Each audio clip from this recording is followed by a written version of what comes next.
Vino got the game. Laptop, Vicky, all she wanted. Bismillahirrahmanirrahim. Assalamualaikum warahmatullahi wabarakatuh. Alhamdulillahirrabbilalamin. Wassalatu wassalamu ala asyrafil anbiya wal mursalin Sayyidina wa maulana Muhammadin wa ala alihi wa sahbihi ajmain amma ba'du. Perkenalkan teman-teman, nama saya Putri Triastuti. Saya mahasiswi Fakultas Psikologi UHAMKA semester 4. Puji syukur kehadirat Allah Subhanahu wa Ta'ala yang selalu memberikan kita semua kesehatan. Semoga Allah selalu menjaga kita di tengah pandemi COVID-19 ini. Selama pandemi COVID-19 dan menjelang new normal ini, pemerintah masih menganjurkan untuk para pelajar, baik itu siswa maupun mahasiswa, untuk tetap belajar di rumah secara daring. Nah, pembelajaran secara daring di rumah ini menurut saya mempunyai kelebihan maupun kekurangan. Nah, salah satu kelebihannya mungkin kita bisa belajar lebih santai karena kita bisa belajar sambil makan, sambil tiduran, sambil dengerin musik, atau melakukan aktivitas lain yang kita nggak bisa lakukan selama pembelajaran secara langsung. Nah, dan kekurangannya ini mungkin ada beberapa materi yang disampaikan oleh dosen kurang jelas tersampaikan pada mahasiswa-mahasiswanya.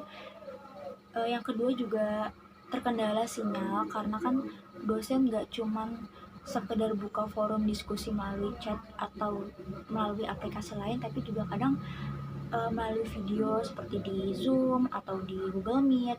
Nah, kalau misalkan sinyalnya lagi kurang bagus, lagi jelek, materi yang disampaikan dosen itu nggak tersampaikan sama kita, karena kita nggak tahu dosen tuh ngomong apa, videonya tuh macet-macet. Nah, tugas yang dikasih oleh guru atau dosen selama online learning ini, dari yang saya tahu dari banyak teman-teman saya selama online learning, adalah tugas itu banyak banget, numpuk, sehingga membuat mahasiswa ini merasa tertekan selama online learning. Nah, banyaknya tuntutan dan tugas yang harus dikerjakan itu bisa menimbulkan stres akademik yang akan dialami oleh para pelajar maupun mahasiswa. Nah, pada video ini saya akan sedikit mengulas mengenai stres akademik. Menurut Olejnik dan Holschuh 2007, stres akademik adalah respon yang ditujukan karena terlalu banyaknya tuntutan dan tugas yang harus dikerjakan. Nah, kira-kira apa sih yang menyebabkan stres akademik ini terjadi pada mahasiswa maupun pelajar? Nah, menurut Desmita ada 4 penyebab stres akademik. Nah, penyebab stres akademik yang pertama menurut Desmita ini adalah ya physical demands atau tuntutan fisik. Nah, physical demands ini bersumber dari lingkungan fisik, misalnya kayak iklim, temperatur, pencahayaan, kebersihan, keamanan, dan sebagainya. Nah, kenapa sih lingkungan fisik ini bisa menyebabkan stres? Coba deh kita bayangin, kalau misalkan kita belajar di iklim atau temperatur yang terlalu panas ataupun terlalu dingin, kita pasti nggak enak gitu belajar ya. Atau kita belajar di lingkungan rumah yang nggak bersih, nggak nyaman untuk kita pasti nggak bakal fokus buat belajar. Dan kalau misalkan kita nggak fokus, materi yang disampaikan oleh dosen atau tugas-tugas yang lagi kita kerjakan ini kita nggak akan ngerti atau nggak akan tersampaikan ke kita, sehingga untuk bahan materi tugas-tugas selanjutnya kita jadi kayak nggak paham, jadi stres sendiri buat kita gitu, karena lingkungan fisik kita yang bikin kita nggak nyaman. Nah, penyebab stres yang kedua menurut Desmita ini adalah text demands atau tuntutan tugas. Nah, ternyata tugas yang banyak itu bisa menjadi penyebab dari stres kita gitu. Nah, penyebab stres akademik yang ketiga adalah role demands atau tuntutan peran. Nah, di sini kan peran kita sebagai pelajar, peran kita sebagai mahasiswi, peran kita sebagai mahasiswa. Di sini kita dituntut untuk memiliki prestasi yang bagus, dituntut untuk memiliki nilai yang memuaskan gitu. Nah, untuk mencapai prestasi dan nilai yang memuaskan pasti butuh perjuangan dong.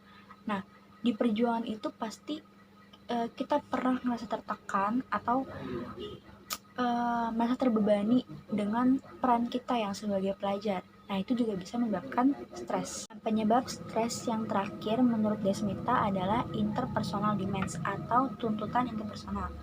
Nah, kita kan manusia sebagai makhluk sosial ya. Kita harus bisa berinteraksi sosial dengan lingkungan kita. Nah, jika kita sebagai manusia tidak mampu untuk berinteraksi secara sosial, kita pasti akan dijauhi atau dikucilkan oleh lingkungan kita.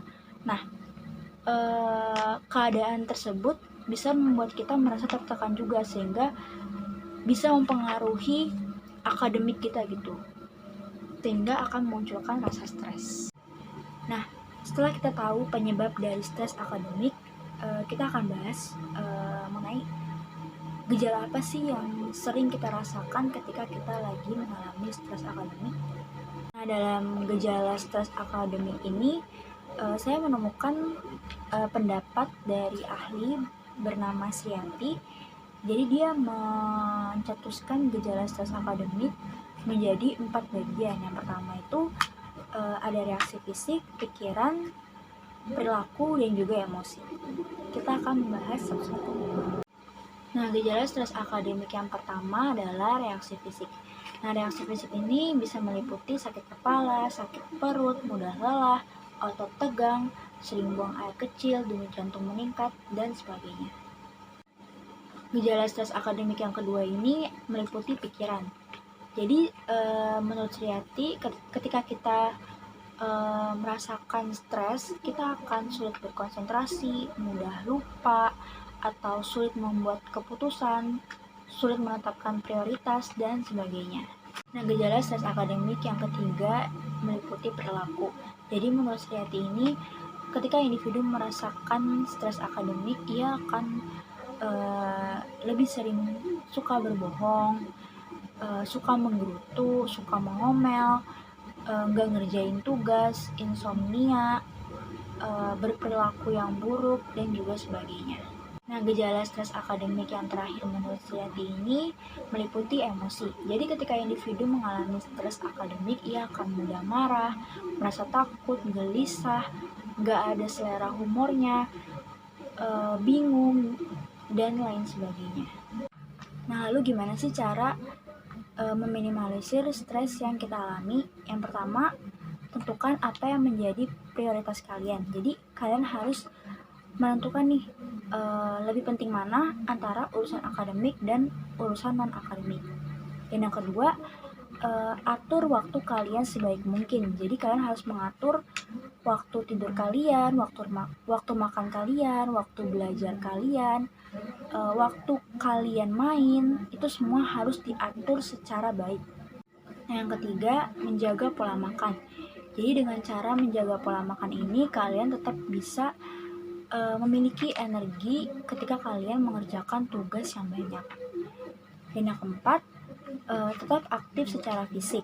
Jadi walaupun kalian sibuk ngerjain tugas, fisik kalian itu tetap harus aktif. Misalnya kalian bisa berolahraga. Jadi nggak cuma olahraga di luar aja, kalian bisa olahraga di rumah. Misalkan kayak push up, sit up. Cara meminimalisir stres akademik yang kelima dengan mengatur waktu tidur. Jadi sebisa mungkin kalian jangan begadang dalam mengerjakan tugas. Dan tips terakhir untuk meminimalisir stres akademik yang kalian rasakan itu, jangan mengerjakan tugas bertepatan dengan hari deadline ataupun H-1 sebelum deadline. Ataupun bahkan jangan ngerjain tugas kebut semalam, karena itu akan menjadi beban pikiran tersendiri untuk kalian, sehingga beban pikiran kalian makin banyak dan resiko stres akademik yang kalian rasakan akan semakin besar. Sekian pembahasan mengenai stres akademik yang sudah saya bahas. Kurang lebihnya saya mohon maaf. Wassalamualaikum warahmatullahi wabarakatuh.